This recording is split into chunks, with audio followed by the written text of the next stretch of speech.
My son was dead. My daughter-in-law delivered the news with the warmth of a collections agent. She, with her tens of millions, thought I was just an old woman she could throw away. She planned to shame me, to kick me out. She did not know that the house I lived in, the one she coveted, had a secret that would shatter her. My name is Margaret Hayes. I am 62 years old, a widow, and until my retirement, I was a high school principal here in Austin, Texas.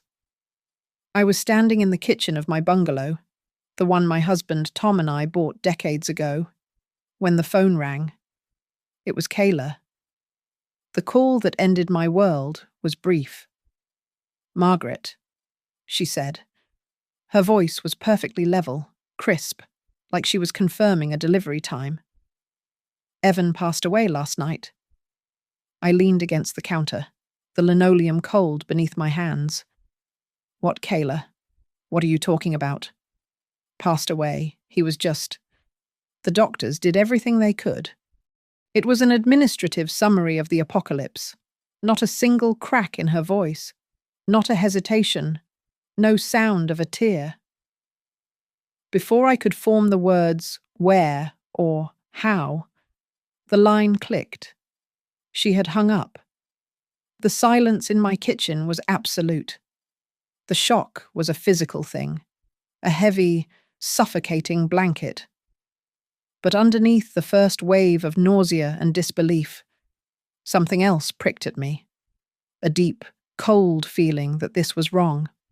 Not just the death, but the announcement of it. I moved on autopilot, pulling my one small, wheeled suitcase from the closet. My eyes landed on the photograph on my dresser. Evan, at 18, grinning in his high school graduation cap, his arms slung around my shoulders, squeezing me tight. He had that proud, goofy smile. And I remembered his exact words as the camera flashed, "I'll always take care of you." "Mom." A dry sob caught in my throat. I'd barely seen that boy these last few years.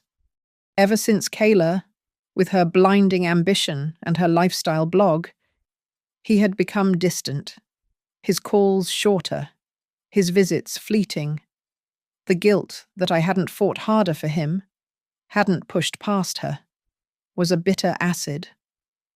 I locked my bungalow and drove toward West Austin, toward the life he had built, a life I barely recognized. The houses grew larger, morphing from quiet suburban homes to sprawling, cold mansions set back behind immaculate landscaping. I called Kayla's phone, and again, and again. Each time, it went straight to her voicemail, a polished, breezy recording that sounded like an ad. "You've reached Kayla, leave your positive vibes, and I'll get back to you." Positive vibes. My son was dead. At the entrance to their gated community, I had to stop. The guard looked at me from his booth. "Name?" "Margaret Hayes. I'm Evan Hayes' mother." He scanned a clipboard. "You're not on the permanent list, ma'am. I'll need to see your driver's license and log your plate number." Like a delivery, like a stranger, I felt myself shrink, pushed further and further to the outside of my own son's life, even in his death. She opened the massive, steel and glass front door, and for a moment, I could not reconcile the woman I saw with the news I'd received. Kayla was immaculate. Her makeup was perfect. She wore an expensive black athletic set, her blonde hair pulled back in a sleek, tight ponytail. She looked like she was about to film a segment on home fitness, not greet her grieving mother-in-law. She just stood there, blocking the threshold. I moved forward, my arms instinctively raising, needing to hold someone, to share this impossible, jagged weight. "Oh, Kayla, honey." She took a half step back, holding up a perfectly manicured hand. "Don't make a scene," she said. Her voice wasn't sad. It was annoyed. "The funeral service is waiting for my signature." I froze, my arms dropping uselessly to my sides. The word scene echoed in the cavernous marble foyer. "Kayla," I whispered, my voice trembling. "My son. Your husband. Where is he? I need to see him. Please. I need to see Evan." Kayla finally turned, walking away from the door and forcing me to follow her inside. She moved toward the kitchen, toward a massive white island, and picked up a tall glass filled with a dark green smoothie. "I already had the funeral home pick him up," she said, taking a long, loud sip through a metal straw. "It was just making it harder to get the house organized." That's when it happened. The raw, screaming grief didn't disappear, but it crystallized. It turned from a fog of pain into something hard, sharp, and focused. The 30 years I spent as a principal, handling student crises, manipulative parents, and district politics, all snapped back into place. I was an outsider. I was an inconvenience. And as I stood there, invisible in her perfect, sterile home, I stopped shaking and started watching. I started listening to every word, every silence, and every single crack in the facade she was presenting. The days leading up to the funeral were a surreal performance, with Kayla as the star, her friends, all thin, dressed in expensive, muted colours, gathered in the living room like an audience. Kayla stood in the centre of the vast room, a wine glass in her hand, holding court. I sat in a stiff armchair in the corner, a ghost at my own son's wake. "Now that Evan is gone," she announced, her voice projecting across the marble. "It's all so much to handle. The accounts, the stocks in the company, this house. It all falls to me, of course." She gestured expansively at the walls, as if she had already placed a sold sign out front. One of her friends, a woman with a surgically tight face, glanced at me. Kayla followed her gaze and let out a small, dismissive laugh. "Oh, don't mind her," Kayla said, loud enough for every person to hear clearly. "That's just the old freeloader, living on her teacher's pension and whatever Evan was sending her." The words struck me like a physical slap. The room fell silent for a beat. I felt the burn of humiliation creep up my neck. I looked down at my hands, refusing to give her the satisfaction of a reaction. I was an educator, a principal. I had managed budgets in the millions. I was not a freeloader. But in her narrative, I was a prop, a pathetic old woman she had to deal with. My eyes scanned the room, searching for comfort, for a trace of my son. There was none. The mantel, the bookshelves, they were filled with abstract art, coffee table books on design, and photos of Kayla. Only Kayla. The wedding photos I remembered, where Evan looked so happy and so young, were gone. The goofy picture of him holding that giant fish at the lake, gone. It was a complete rebranding, a life scrubbed clean of his past. The funeral was held at a modern, glass-walled church in the suburbs that felt more like a tech campus. Kayla sat in the front row, veiled, every inch the tragic, beautiful young widow. She wept, delicately. At the exact moment the pastor mentioned Evan's name. It was perfect. Then, as an old college friend of Evan's went up to share a memory, I saw her, hidden behind her black veil, tilt her head down. The blue light of her phone screen illuminated her lap. She was scrolling. I was seated in the fourth row, behind Kayla's friends and her yoga instructor. Not with the family. I was a guest. The humiliation from the house had now turned into a cold, hard anger. It settled deep in my bones, a counterweight to the grief. After the service, as people mingled awkwardly outside, I approached her. I had to. There were practical things, awful, necessary things to discuss.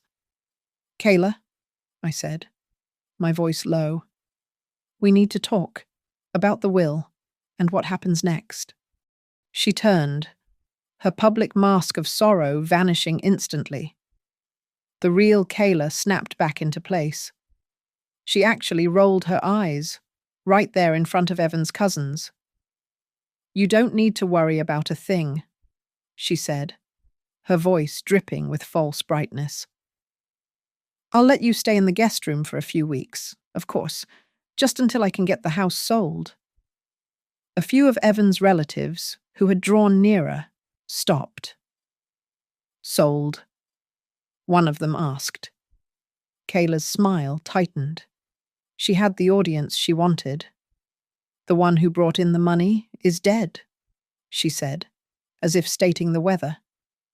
"Now it's time for someone else to enjoy it." A collective gasp, quiet but audible, rippled through the small group. They looked at her, truly seeing her. Perhaps for the first time. She didn't care. She turned on her heel, victorious, and clicked away to accept more condolences. I didn't hear her go. I was looking at the house, this massive, cold, $20 million monument to her ego, and as I stared at the limestone exterior, a memory surfaced, sharp and clear. My husband, Tom, sitting at our kitchen table years ago with a stack of papers, a long, boring meeting with our estate lawyer. Tom, a careful, meticulous accountant, insisting on one particular document. "It's for you, Maggie," he'd said. "Not for Evan, for you?" I remembered the name, the Hayes Family Living Trust. I didn't stay a few weeks. I drove home to my bungalow that evening. The house felt quiet, but it felt safe. It felt like mine. I walked to the closet, pulled aside the winter coats, and knelt before the small floor safe Tom had installed. The combination was his birthday. Inside, beneath my old teaching certificate and some savings bonds, was a thick, dusty manila folder. I pulled it out. The label, in Tom's precise, all-caps printing, was clear. On it was a very specific, legal name. It was a special kind of deed, one he had explained protected the property from creditors, from lawsuits, and, as his words now echoed in my head, from any future daughter-in-law who turns out to be untrustworthy. I sat on the floor, the file in my lap, and the grief did not lessen, but the fear evaporated. The principal was back in the office. The call came from a law firm, Pierce and Lowell. A clipped, professional voice informed me that the reading of Evan Hayes's last will and testament was scheduled for 7 p.m. that evening. Not in a week, not after a respectful period of mourning, but tonight, at the West Austin house. All parties with a potential interest were required to attend. I gripped the receiver, my knuckles white, the old, dusty folder Tom had left me sitting on the table in front of me. I arrived at 7 on the dot. The house was bright, not with grief, but with the high wattage energy of a party. Kayla had, indeed, invited an audience.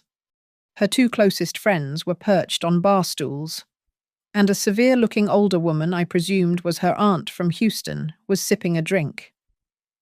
Kayla herself was a vision in a tight, expertly tailored black dress that was more gala than grief. She saw me enter, my simple black coat and my old briefcase seeming out of place in her marble hall. She smiled, a predatory flash of white teeth. "Ah, Margaret," she said, her voice carrying across the room. She raised a champagne flute. "Just in time. We were just celebrating. Tonight, the old makes way for the new. Wouldn't you agree?" I said nothing. I just found an empty armchair in the corner, sat, and placed my briefcase by my feet. Kayla took my silence as weakness. She glided to the center of the room, her glass held high, a toast mistress at her own coronation. "Now that the person who paid the bills is dead," she announced to her friends, "this house, the shares in Brightbridge Analytics, every last thing, it all belongs to me. Mrs. Hayes will have to find somewhere else to live. Of course, she'll be clearing out of that little guest room soon enough." Right on cue. The doorbell rang. A man with a thick head of silver hair, wearing an impeccably tailored but dated suit, entered. He carried a heavy leather briefcase. "Harold Pierce," he said to the room at large. "I am the executor." Kayla practically bounded over, gesturing him to the massive dining table. "We're all ready for you. Mr. Pierce, let's get this formality over with." Mr. Pierce set his briefcase on the polished wood. He looked at me in the corner, then at Kayla, his eyes sharp and assessing. He clicked open the case and removed a single, slender file. "Mrs. Hayes," he said, his voice deep and clear, nodding to the chair opposite him. "If you would please join us at the table. You may sit." He then turned his gaze to Kayla, who was still smiling, still holding her champagne. His expression was granite. "As for you, Ms. Kayla, I must ask you to leave. You have no legal standing in this proceeding." The silence in the room was absolute. Even the aunt from Houston froze, her glass halfway to her mouth. Kayla let out a sharp, incredulous laugh. "Excuse me, are you confused? Old man, I am the widow. This is my house. I am the only one with legal standing." Mr. Pierce put on a pair of simple reading glasses. "I am reading from the last will and testament of Evan Hayes, which was updated, signed, and notarized 4 weeks ago." He looked directly at her. "In this document, Mr. Hayes removed you, Kayla, from inheritance of nearly all assets, including his shares in the company and his personal investment portfolio. He left you one small, designated cash sum, which, my records indicate, was transferred into your personal account last week." Kayla's face went white beneath her expensive tan. 4 weeks. He was sick. He wasn't lucid. Kayla's hand shot out, her finger trembling as she pointed at me. "She did this. She poisoned him against me. She poisoned him and Tom, all those years ago." Mr. Hayes was deemed perfectly lucid by his physician, whose signature is also on the document, Harold said, his voice cutting through her rising hysteria. "But that file," he tapped the will, "is almost irrelevant to the primary asset, the house." He reached back into his briefcase and pulled out a second, much thicker, bound document. He placed it on the table with a heavy, definitive thud. "This," he said, "is the Hayes Family Living Trust. This property in West Austin was never Evan's to bequeath. It was placed into this trust by his father, Thomas Hayes, over a decade ago." He opened the heavy cover. Evan was listed as a beneficiary, which allowed him to reside here. But you, Ms. Kayla, were never named. Your name does not appear anywhere in this document. The sole trustee, with full power of decision over this property and its contents, is Margaret Hayes. Kayla looked from the lawyer to me, her mouth opening and closing, but no sound coming out. The shock had morphed into pure, undiluted rage. This is illegal, she finally shrieked. You can't do this? I assure you, Ms. Kayla, it is all perfectly legal. Harold said, standing up. As you are not a beneficiary of the trust, nor of the will beyond the sum you have already received, you are technically trespassing. I must ask you to leave the premises. The aunt from Houston finally spoke, her voice thin. But surely she gets something. As the wife. Harold looked at her over his glasses. She received a small savings account per Mr. Evans' humanitarian wishes. That transfer is complete. She has no stake in the company, this house, or the portfolio. Good evening. Kayla let out a sound I cannot describe, a guttural shriek of an animal backed into a corner. Her friends looked mortified, staring at the floor. She stared at me, her eyes promising a war. Then she turned and stormed out, her heels striking the marble floor like gunshots. The massive front door slammed shut, echoing through the house. I sat there, my hands trembling in my lap. I was in charge of this house, of his company shares. I could barely process it.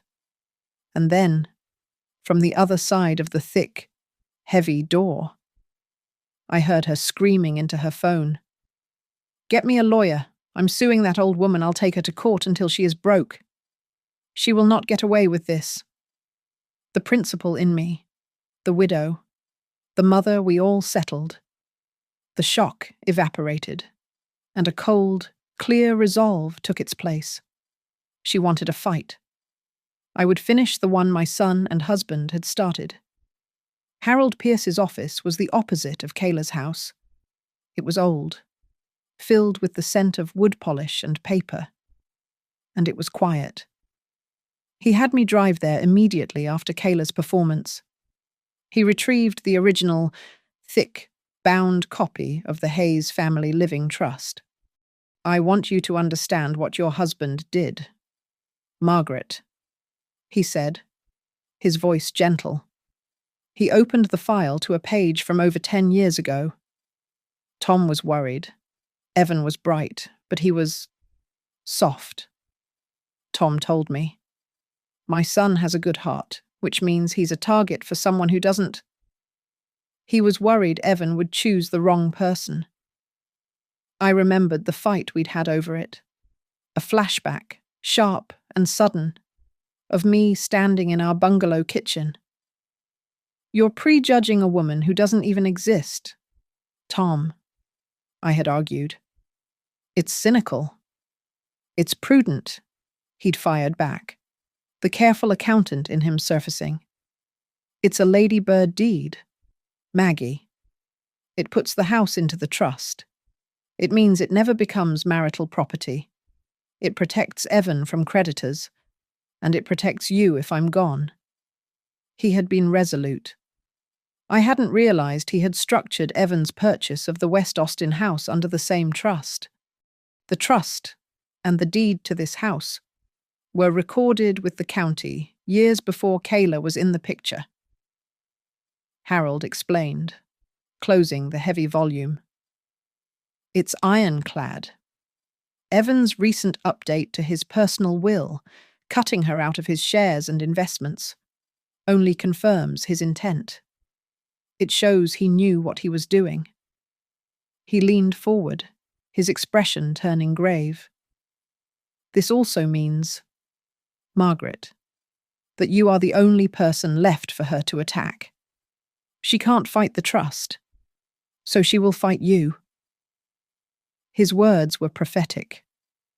4 days later, a courier delivered a thick, cream-coloured envelope from the law firm of Reed and Marshall.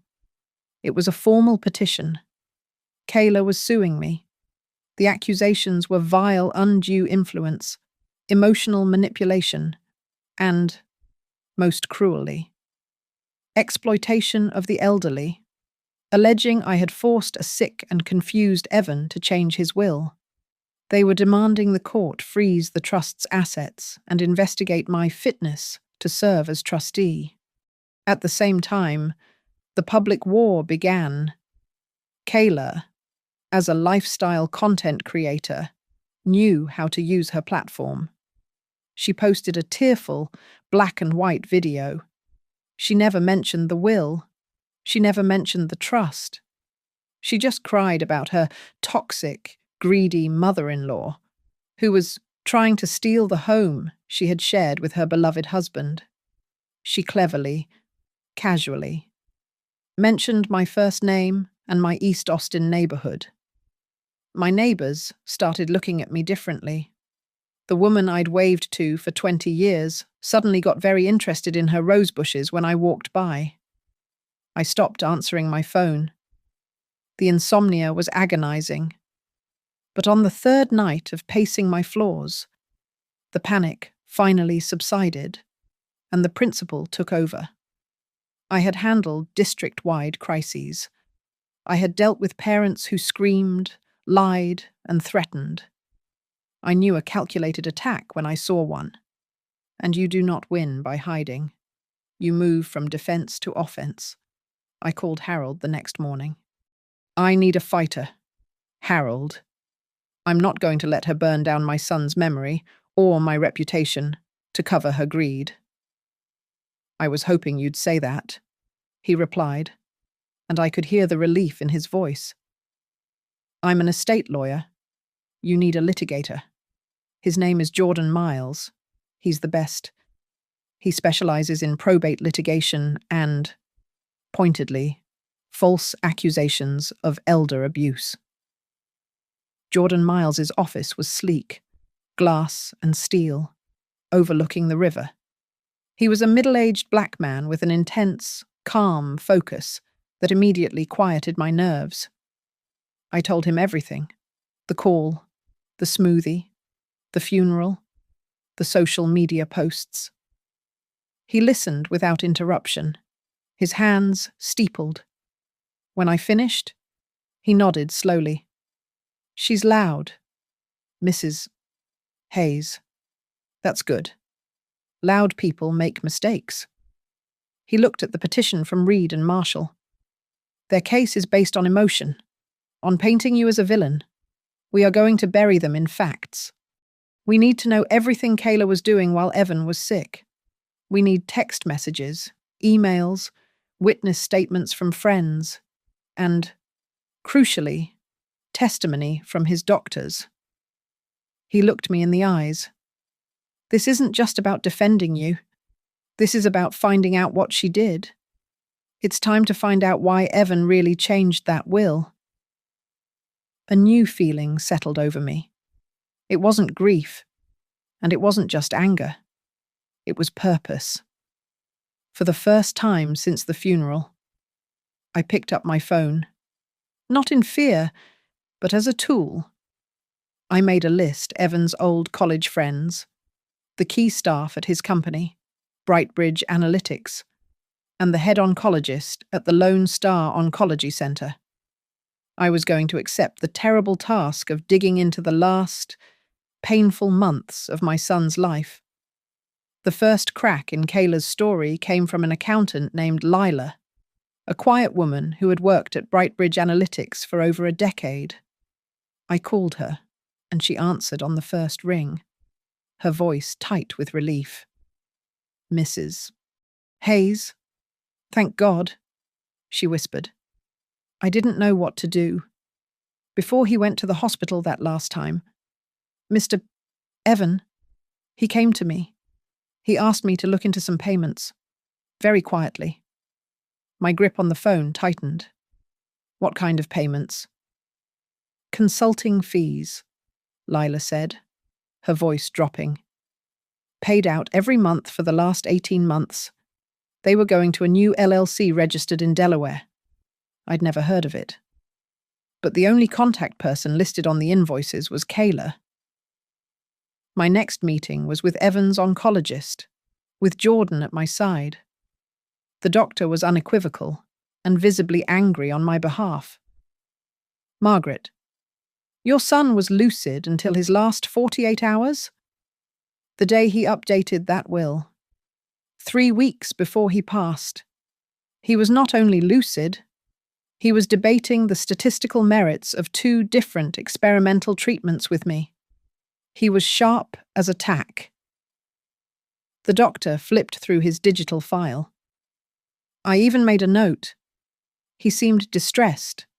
My note reads, "Patient expressed significant anxiety regarding family financial matters." That was all Jordan needed. He hired a forensic accountant, a woman named Patricia Lowell, who seemed to view the world as a series of balance sheets. While Patricia began to trace the money, I acted on a hunch. I drove to the gleaming new high-rise downtown, the building Kayla had often posted about, calling it our little investment property. I spoke to the building manager. "Oh, yes, Ms. Kayla," he said, smiling. "She's a wonderful tenant. Signed her lease about a year and a half ago." "Tenant?" I asked, keeping my voice perfectly flat. "Not an owner?" "Oh, no, ma'am. A 2-year lease, just in her name. 18 months. The same timeline as Lila's consulting fees." The pieces began to lock together. Patricia, working with Harold as the executor, gained access to Evan's corporate email account. What she found made my heart ache. Evan, my careful, meticulous son, had been sending emails to himself in the middle of the night. The subject line was always the same: "Check later." The attachments were his own bank statements, the ones Kayla had access to.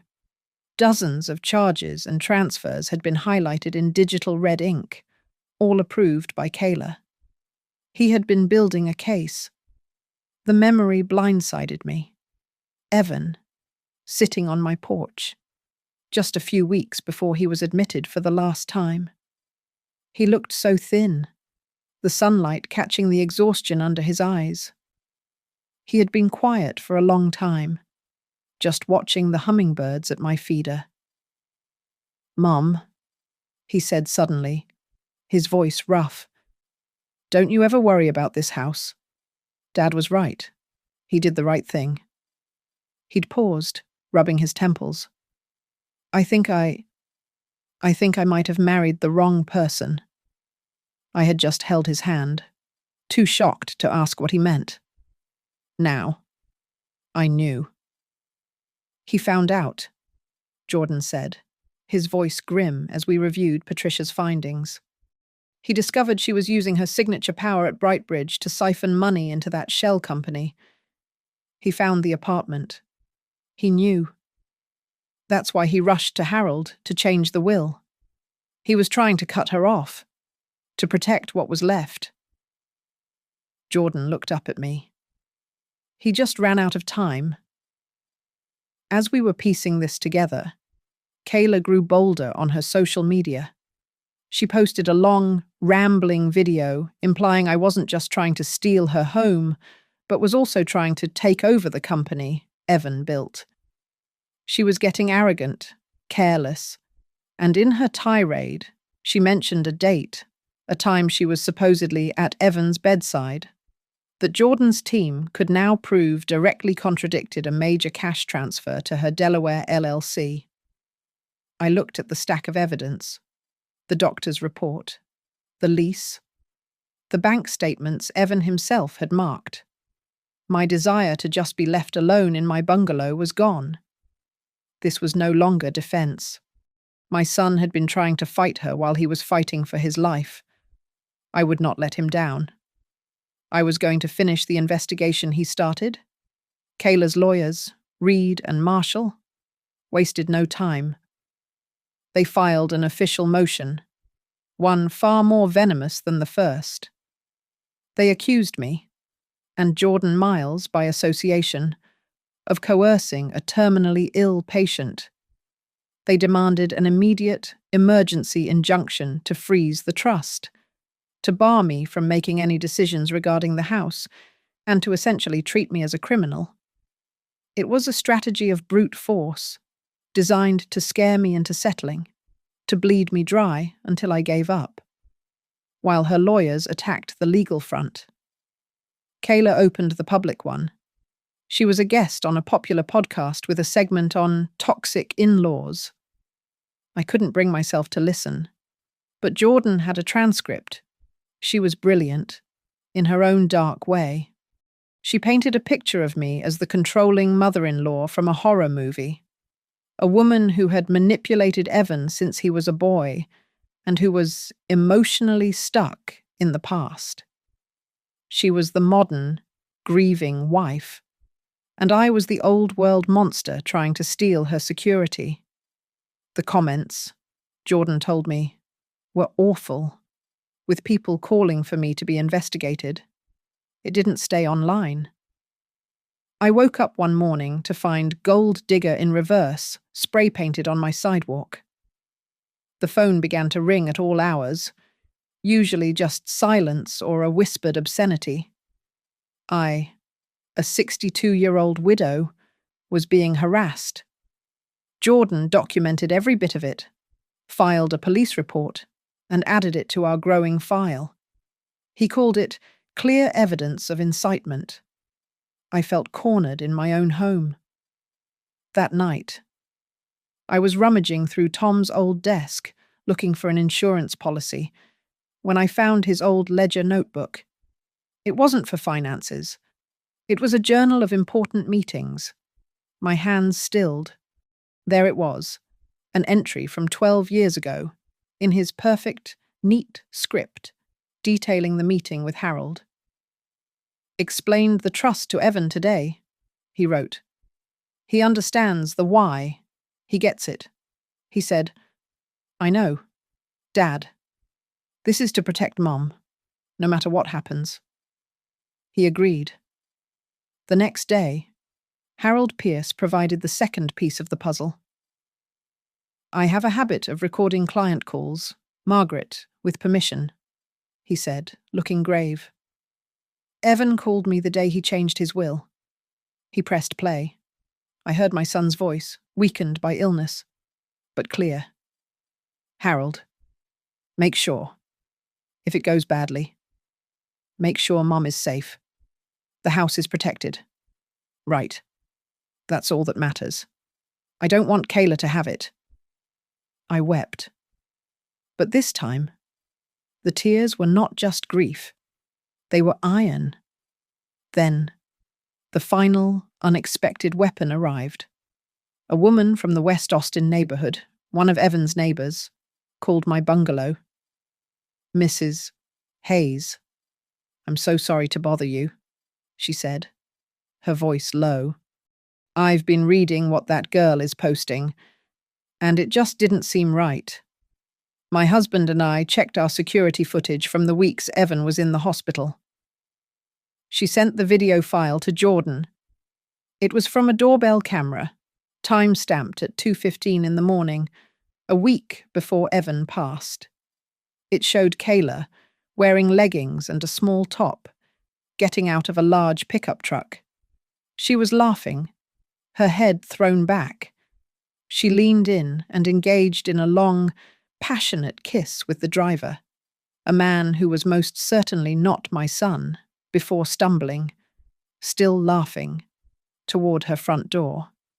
Jordan made a call to a friend at the police department. The license plate was clear as day. The truck was registered to a Mr. Travis Cole, a personal trainer at the high-end gym Kayla was always tagging in her social media posts. Jordan laid out the choice for me. "Margaret, the financials are enough to win the case.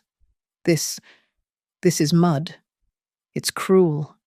If we use this, you will have to listen to every intimate, ugly detail about your son's marriage. We can win without it. I looked at the picture of Travis Cole.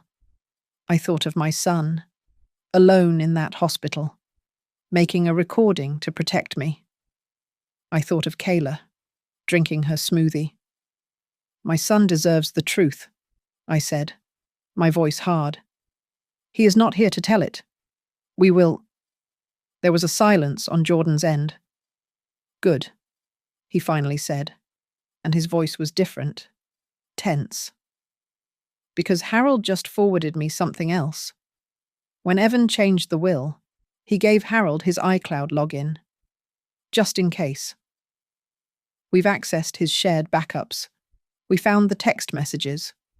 Margaret. The ones between Kayla and Travis. He paused, and I could hear him take a sharp breath. And they are far, far worse than you thought. Jordan's office felt like a war room. He and Patricia Lowell, the forensic accountant, had slides projected onto a large screen. But the real damage was in a simple stack of papers on the desk. Transcripts. We found them. Margaret, Jordan said, his voice flat. The texts between Kayla and Travis Cole, backed up to the iCloud account Evan shared with Harold. I steeled myself. I read the first one, a complaint from Kayla to her lover. I'm so tired of him obsessing over that tattered old bungalow his mother lives in. He calls it family heritage. I call it the biggest roadblock to our financial freedom. My home, Tom's home, a tattered roadblock. The next text, sent just a few weeks before Evan changed his will, was even clearer. Just wait, babe. A little longer. When he's gone, everything becomes mine. And I mean everything. We can sell this West Austin monster. Sell her dumpy house. And we are gone. She had no idea about the trust. She had assumed, with an arrogance that was breathtaking, that my home would be hers to liquidate. The last one was dated the day after Evan had been rushed to the hospital with a severe complication. The doctor says it won't be long now. I feel guilty, but mostly just excited. Is that terrible? But when he's gone, Travis, I promise I'm making it up to you. A whole new house, just for us, with a private pool. We use these now, Jordan said, his voice like flint. We file a motion to dismiss her suit based on fraud and perjury. This is the kill shot. No, Harold Pierce said, his voice quiet from the corner. We both looked at him. This is bigger than a probate dispute. Jordan, these texts, combined with Patricia's financial reports, point to criminal embezzlement. If we play this hand too early, she might find a way to escape the criminal charges. We need to be meticulous. As they were debating, Harold's desktop computer chimed. His assistant, a young woman, knocked and entered the room, her face confused. Mr. Pierce, I'm sorry to interrupt. You have an email. It just arrived. It says it's from Evan Hayes. The room went cold.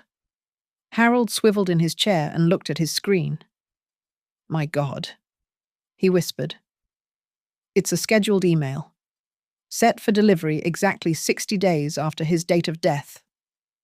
He read the subject line aloud. If you are getting this, it means I didn't get to finish. Harold read the email to us, his voice unsteady. It was Evan, his words, his meticulous, careful thoughts. He wrote about the accounting discrepancies he'd started to find. He wrote about his growing, sickening suspicion that Kayla was seeing someone else. And then, he wrote a paragraph that shattered my heart. Harold, whatever you do, please don't mention the trust for Mum's house right away. She'll feel guilty, like it was a burden. I agreed with Dad when we signed those papers, all those years ago. It was never a question. It was always to protect her. I just want her to be safe. I don't want my mother to ever have to beg anyone for a roof over her head. There's an attachment, Harold said, his voice thick. A video file. The file name is Draft. Do not send. He turned the monitor. He clicked play. My son's face filled the screen. He was in his hospital bed. He was thin. So thin. And the fluorescent light was cruel. But his eyes were sharp. He looked directly, unflinchingly, into the camera. "Hi," he said, his voice a dry rasp, but his words were clear. I'm making this just in case. If you're watching this, it means I'm gone. And it means Kayla is trying to fight my will, or trying to fight my mother." He took a long, rattling breath. "It means she has done something worse than just betrayal, worse than just stealing my money." He locked his gaze with the lens. "I need everyone to know. I am of sound mind. This is my decision. I changed the will. I did it. To protect my mother. I... He broke off, a wave of exhaustion hitting him. The video ended. I was shaking. A deep, rattling tremor that started in my chest. All this time, I had felt guilty. Guilty that I hadn't been closer to him. Guilty that I had harbored such dark thoughts about his wife. And all that time, he had been protecting me. While he was dying, he was using his last ounces of strength to forge a shield. The guilt vanished, replaced by a cold, crystalline fury. "She won't," I said, my voice low. Jordan looked at me. "Margaret, she won't get to insult us both," I said, swiping at my tears. "She will not stand in court, look me in the eye, and paint me as a manipulator while my son did this for me." Jordan looked at Harold. The tactical litigator had found his path. "Harold, you're right," Jordan said, his voice now dangerously calm. "We don't use this. Not yet. We are going to let her walk into that hearing. We will let her lawyer tell his story. We will let Kayla get on the stand, under oath, and tell her lies. We will let her build her entire case on the idea that you," he nodded to me, "are a manipulative old woman, and that Evan was a sick, confused puppet." He leaned forward. "And then, at the precise moment she commits perjury, we will show them this video. We will let her own husband call her a liar from his hospital bed. We will make every word she said, every post she made, every tear she faked, collapse on top of her." The court scheduled a 2-day preliminary hearing. It was set to review Kayla's petition to freeze the trust and to hear her accusations of undue influence. It was also, as Jordan pointed out, our first chance to show the judge just how empty her claims were.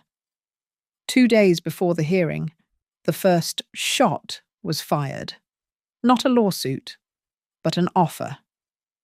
A formal letter from Reed and Marshall arrived at Jordan's office. It was a proposal for mediation. The terms were laughably arrogant. I would voluntarily sign over my rights as trustee for the West Austin property, turning it over to Kayla entirely. In exchange, I would be permitted to keep my own bungalow, and Kayla would graciously agree to drop all pending litigation and cease all public discussion of the matter. They were offering to let me keep my own house in exchange for the $20 million one.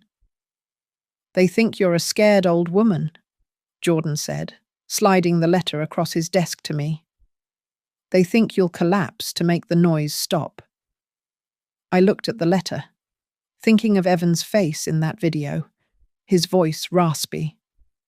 I thought of Tom's careful handwriting in his ledger. "Jordan," I said, pushing the letter back. If I accept this, I am agreeing with her. I would be denying what my son and my husband did to protect me. I met his gaze. I cannot do that. Jordan smiled. Good, because now we practice. He came to my bungalow that night. We sat in my living room, the one Tom and I had built, and he became a monster. He played the part of Kayla's lawyer. His voice changed, becoming slick and condescending. Mrs. Hayes, isn't it true you never approved of your son's marriage? Isn't it true you told Evan his wife was flashy? How many times did you call him in the hospital? Mrs.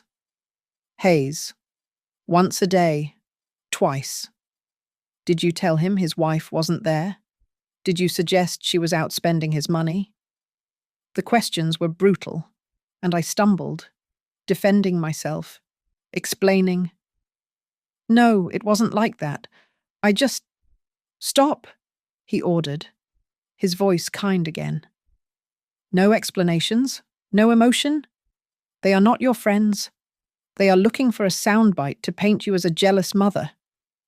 You answer the question, and only the question. Yes. No. I do not recall. You are a principal. You are the authority. Be one. We drilled for 3 hours until my answers were short, hard, and sterile. Meanwhile, Kayla was running her own parallel trial online. She stopped using my name. Now. It was all vague, suggestive stories posted to her account. It's a special kind of evil, she wrote over a video of her looking pensively at the ocean. When a mother uses her son's illness as an opportunity to steal a home from his wife. The comments section was a war zone. Then, the day before the hearing, the real bomb dropped. Jordan called me at 9 p.m. Margaret, can you come to my office now? Something has happened. When I arrived, the building was dark, but the lights were on in his 12th floor conference room. A man I didn't recognize was sitting at the far end of the table, his head in his hands. He was sweating through his expensive shirt.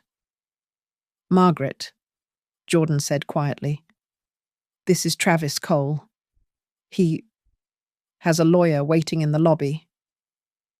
Travis looked up at me. His face was pale, his eyes wide with pure animal panic. He was no longer the confident lover from the doorbell camera. I didn't know, he stammered, his voice cracking. She said it was all hers. She said he left her everything. I didn't know about the embezzlement stuff. Not really. I just… Mr. Cole, his lawyer had apparently told him, is here to tell the truth, Jordan said, his voice flat. In exchange for a consideration of immunity from any civil suit Brightbridge or the trust might bring against him. Travis talked. It poured out of him. He told us about Kayla's promises. He told us she had shown him spreadsheets, projections of what they would be worth once she sold Brightbridge. He said she'd laughed, bragging that the old man is almost gone, and the old woman is a pushover. They're both easy to handle. Then he reached into his gym bag and pulled out his phone. She was planning, all the time, on her laptop, on notepads. He swiped, his hands shaking, and showed us a photo. It was a picture of a yellow legal pad, covered in Kayla's looping, overly stylized handwriting. It was a to-do list. The top 3 items were sell West Austin fast, remodel East Austin for rental income, move old woman to facility check costs. A facility, I whispered, the blood draining from my face. A nursing home. Jordan looked at the photo, then at Travis, then at me. His expression was absolutely cold. He now had the financial records from Patricia. The testimony from the doctor, the texts from the iCloud, Evan's video, and now, the lover and the memo. Well, Mr. Cole, Jordan said, standing up. You will be in court tomorrow. We will call you as a rebuttal witness? He looked at me. She has built her entire case, her entire public image, on being the devoted, grieving widow. Tomorrow, we are going to introduce her to her boyfriend. We're going to strike right at her ego, right at the center of her brand. The hearing room was small, suffocating, and cold. Kayla's lawyer, Mr. Reed, stood first. He was a performer. He painted a masterful, emotional portrait of a beautiful young widow, his voice trembling with manufactured sympathy. Robbed of her future by a jealous, controlling mother-in-law. He gestured to me, a quiet old woman in a simple blue suit. He placed enormous emphasis on the timing of the will change, repeating the phrase, mere weeks, over and over, letting it hang in the air like an accusation. Then, Kayla took the stand. It was a flawless performance, dressed in modest, funereal black. She dabbed at her eyes with a tissue, her voice breaking. She spoke of her deep, spiritual connection with Evan. When Reed asked about me, she let out a sad, knowing sigh. She recounted petty, long-forgotten moments. A time I'd suggested a dress she was wearing to a family dinner was a bit much. An instance where I'd brought over a homemade casserole, which she now framed as a passive-aggressive critique of her own cooking. Reed built these small nothings into what he called a crushing, multi-year pattern of emotional control. When it was Jordan's turn to cross-examine, he was quiet. He didn't attack. He was polite, almost gentle. He simply put her own social media posts up on the projector, a podcast interview, a video from her lifestyle brand. Ms. Kayla, he asked, his voice calm. You describe yourself here as a brand strategist, correct? Someone who is an expert in narrative control. She hesitated, seeing the trap. Yes, in a professional sense. And here, he moved to a podcast transcript. You advised your listeners on how to script their own reality to achieve their goals. Is that right? He let her words, her own professional bragging, paint the picture for the judge. He was suggesting, without saying it, that her entire testimony was a performance, a self-produced image of a victim. Then it was my turn. My heart hammered against my ribs. But as I sat down, I saw my living room. I heard Jordan's voice. Be the principal. Mr. Reed came at me, his voice dripping with condescension. Mrs. Hayes, did you ever interfere in your son's financial affairs? No. I live on my teacher's pension. I have never required money from my son. But you didn't like his wife, did you? You found her lifestyle, her flashy spending, distasteful, didn't you? He was trying to paint me as a bitter, jealous ascetic. Objection, Jordan said, standing slowly. Counsel is attempting to use my client's perceived social class and age as a character attack. It is not relevant. Sustained, the judge said, looking annoyed at Reed. Move on, counselor. I stuck to the script. Yes. No. I do not recall.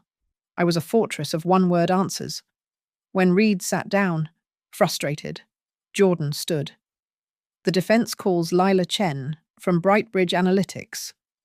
Lila was visibly nervous, but she told her story clearly. She told the court about Evan's quiet request to check the consulting fees. She confirmed they all went to the Delaware LLC. And then Patricia, the forensic accountant, put up a spreadsheet.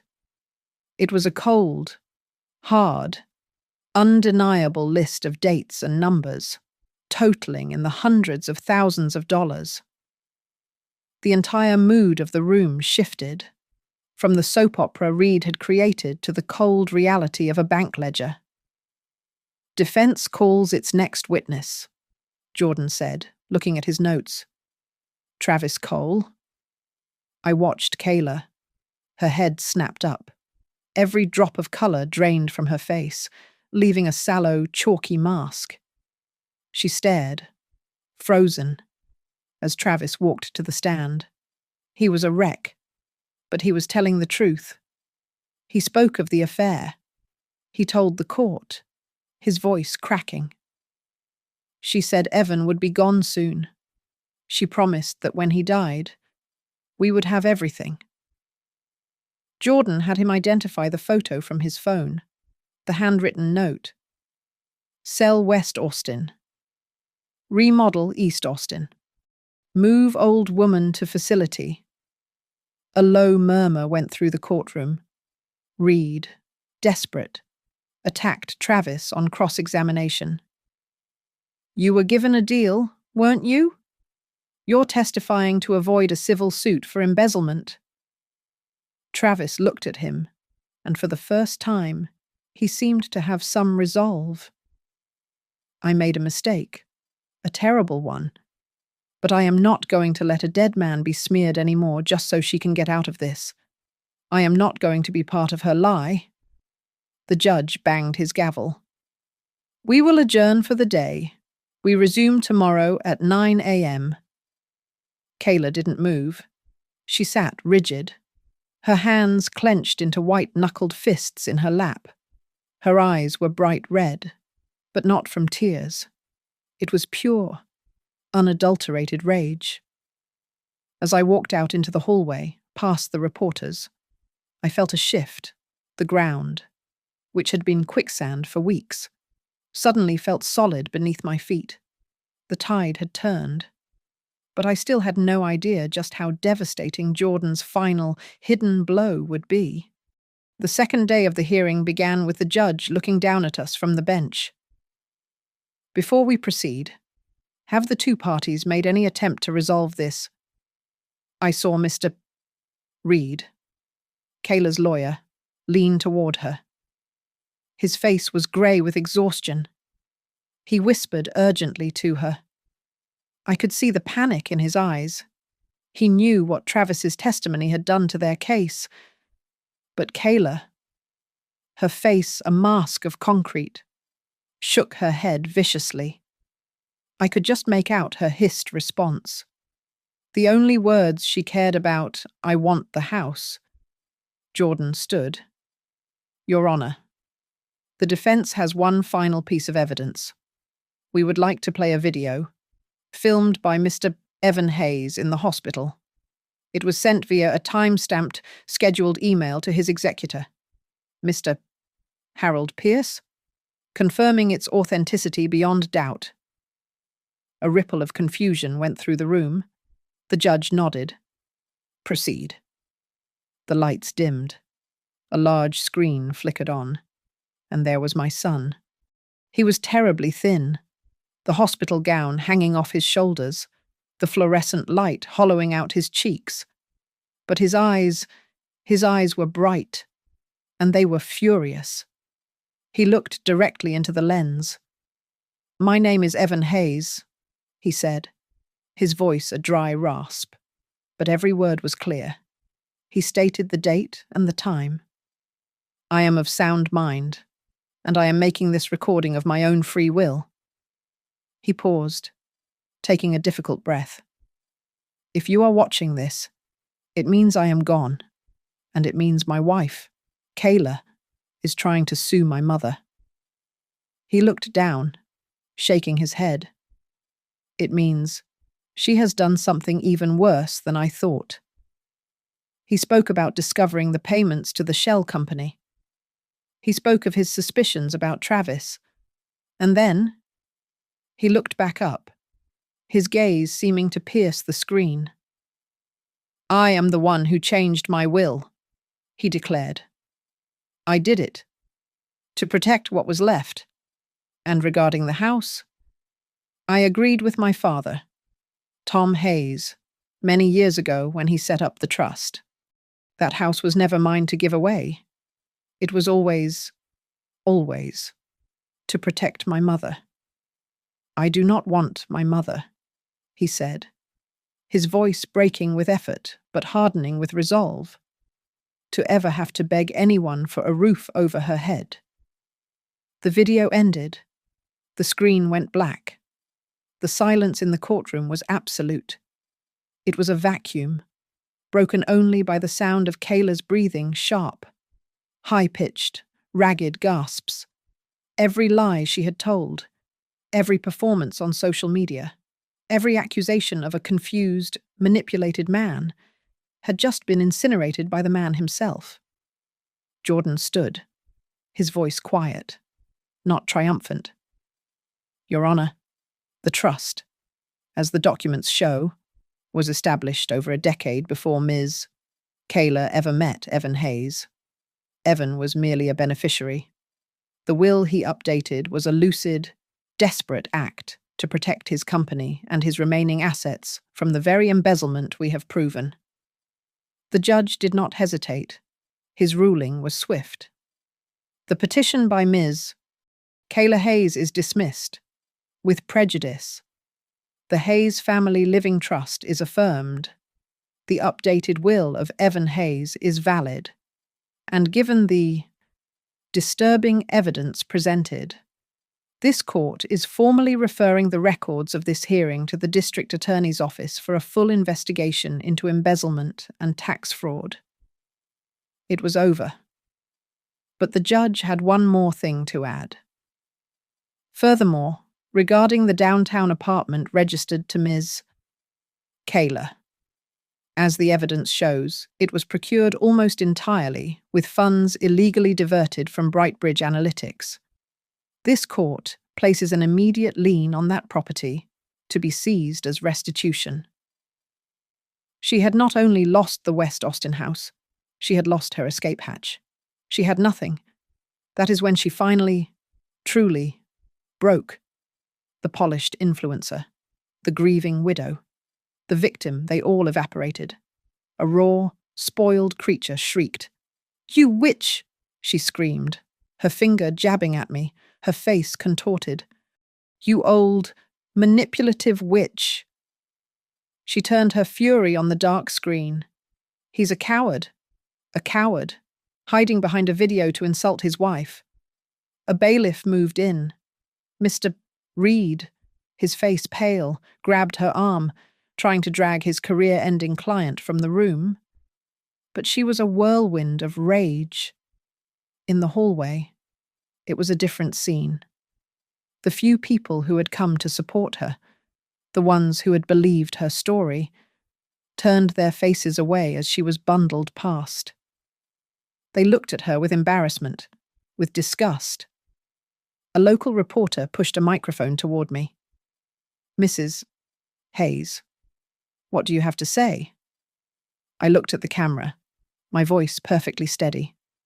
My son told the truth. I just did my part to believe him. That evening, I sat in my own bungalow.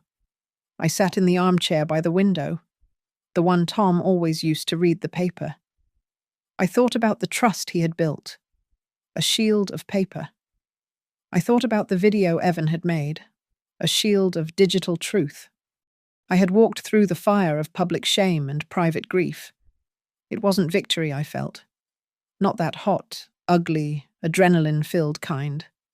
It was peace. A deep, structural, sturdy peace. My house was safe. My honor was restored. Kayla had no more power. She could not shame me. She could not threaten me. The greatest revenge, I realized, was not in taking anything from her. It was in letting the entire world see exactly who she was, while I continued to live, with dignity, in the home that my husband and my son had protected for me until the very end. Thanks so much for listening to my story. I'd love to know where in the world you're tuning in from. So please drop a comment below and share your thoughts. Don't forget to subscribe to Grandma's Family Diary. Hit that like button. And if you really want to help this story be heard, smash that hype button. It really helps the channel.